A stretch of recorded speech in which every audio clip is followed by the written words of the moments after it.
Bom dia, queridos irmãos. Estamos iniciando mais uma escola bíblica virtual. Estamos estudando sobre os conflitos da vida. O nosso tema é como enfrentar a solidão. Hoje nós vamos ver os efeitos da solidão na vida da pessoa. Baseado no texto de 1 Reis, capítulo 19, verso 3 a 10. Momento que Elias ele enfrenta os profetas de Baal, mostra quem era o verdadeiro Deus e entra o nosso texto que vai mostrar alguns efeitos na vida da pessoa com relação à solidão. O texto diz, a partir do verso 3, temendo, pois, Elias, levantou-se e para salvar sua vida se foi e chegou a Berseba, que pertence a Judá, e ali deixou o seu moço. Ele mesmo, porém, se foi ao deserto, caminho de um dia, e veio, e se assentou debaixo de um zimbro, e pediu para si a morte, e disse, basta, toma agora, ó Senhor, a minha alma, pois não sou melhor do que meus pais. Deitou-se e dormiu debaixo do zimbro, eis que o anjo tocou e lhe disse, levanta e come. Olhou ele e viu, junto à cabeceira, um pão cozido sobre pedras em brasa e uma botija d'água. Comeu, bebeu e tornou a dormir. Voltou segunda vez o anjo do Senhor, tocou-o e lhe disse, levanta-te e come, porque o caminho te será sobremodo longo. Levantou-se, pois, comeu e bebeu, e, com a força daquela comida, caminhou 40 dias e 40 noites até o Horebe, o monte de Deus. Ali entrou numa caverna, onde passou a noite, e eis que lhe veio a palavra do Senhor e lhe disse, que fazes aqui, Elias? Ele respondeu, tenho sido zeloso pelo Senhor, Deus dos exércitos, porque os filhos de Israel deixaram a tua aliança, derribaram os teus altares e mataram os teus profetas à espada. E eu fiquei só, e procuram tirar-me a vida. O que nós vamos aprender aqui nesse texto de Elias com relação aos efeitos da solidão na nossa vida? A primeira coisa que nós vamos entender é que a solidão pode causar inúmeros efeitos em nosso comportamento, em seu comportamento. Que efeitos são esses? Primeiro, medo, fuga e isolamento. No verso de número 3, diz assim, temendo, pois, Elias, levantou-se para salvar a sua vida, se foi, e chegou a Berseba, que pertence a Judá, e ali deixou o seu moço.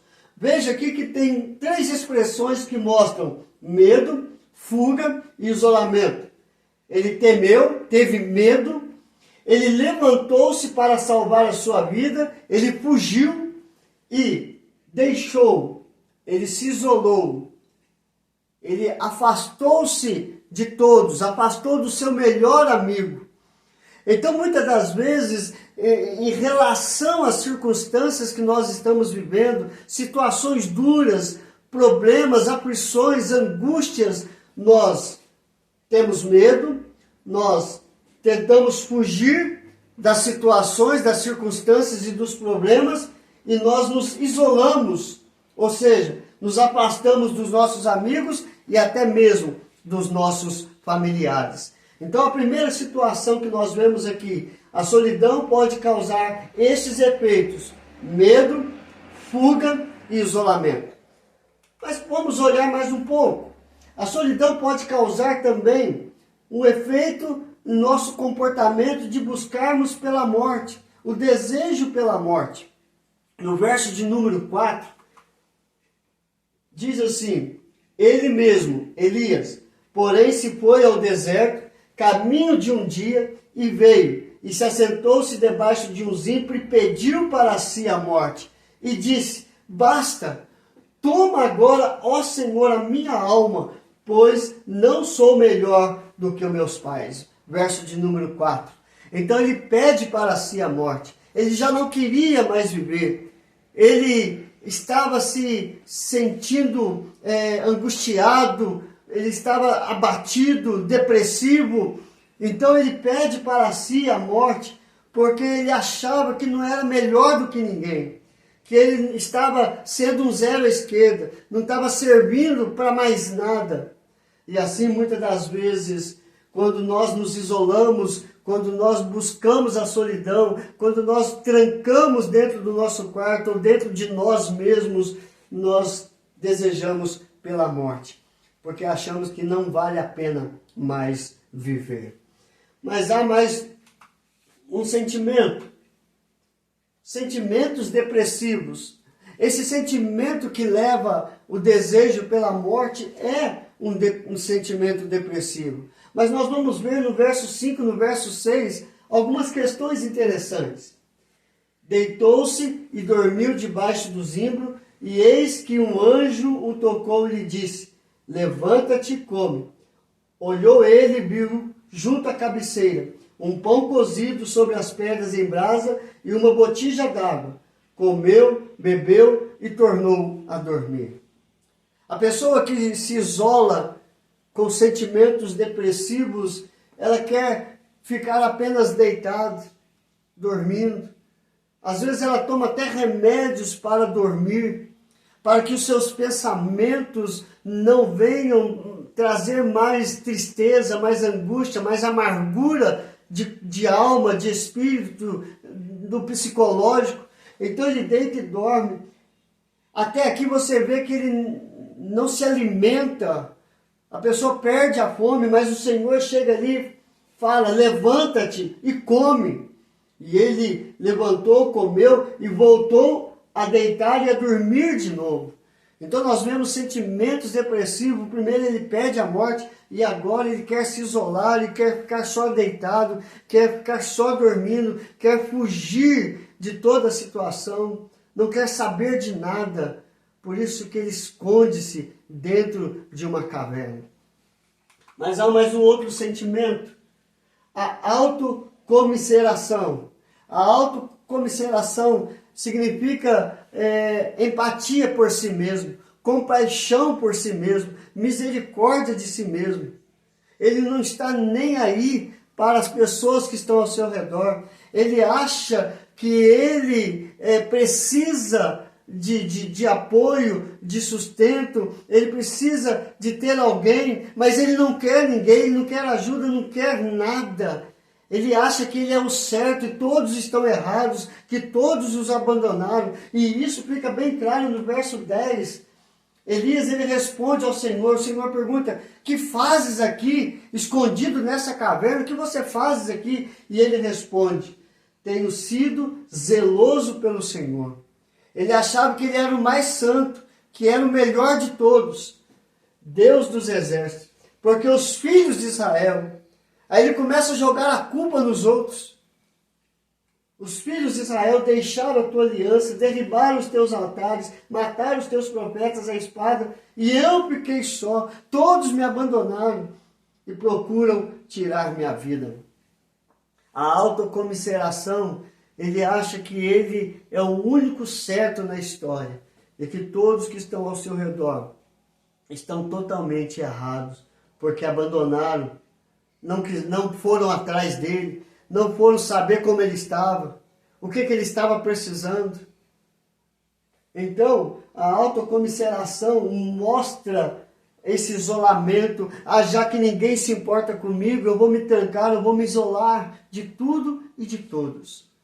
Então você vê, queridos, que a solidão pode causar esses inúmeros efeitos em nosso comportamento. Mas há um efeito aqui que não está na vida de Elias, mas pode acontecer na vida de qualquer um. Comportamentos inconvenientes. A pessoa, ela se isola tanto que ela procura destruir a sua própria vida. Às vezes ela não se esconde dentro de um quarto, mas ela se tranca dentro de si e começa a buscar em bebidas, em vícios, em drogas, em tudo que venha destruir a sua vida. Então ele tem comportamentos inconvenientes que não é de acordo com o pensamento, com o caráter, com o viver dela anterior à solidão, ao isolamento. Então, o seu psicológico está tão abalado, a sua vida está tão abalada, que ele começa a se autodestruir, tanto físico, psicológico e espiritual. O que nós aprendemos hoje, queridos? Nós aprendemos hoje que os efeitos da solidão é uma realidade.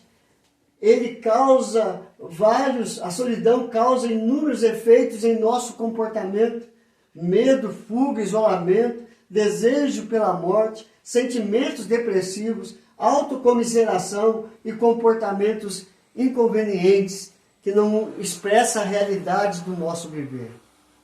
Que nós possamos fugir disso tudo aqui. Que nós possamos firmar e confirmar a nossa vida nas mãos de Deus. E Ele há de tratar o nosso coração em todos os momentos, nos fortalecendo e nos sustentando para a nossa caminhada do dia a dia. Que Deus te abençoe. Vamos orar? Senhor, graças te damos, porque o Senhor é o nosso refúgio, é a nossa fortaleza, é o nosso socorro bem presente em toda e qualquer tribulação. Não permita, Pai, que esse mal venha destruir a nossa vida, tanto física como espiritual e psicológica.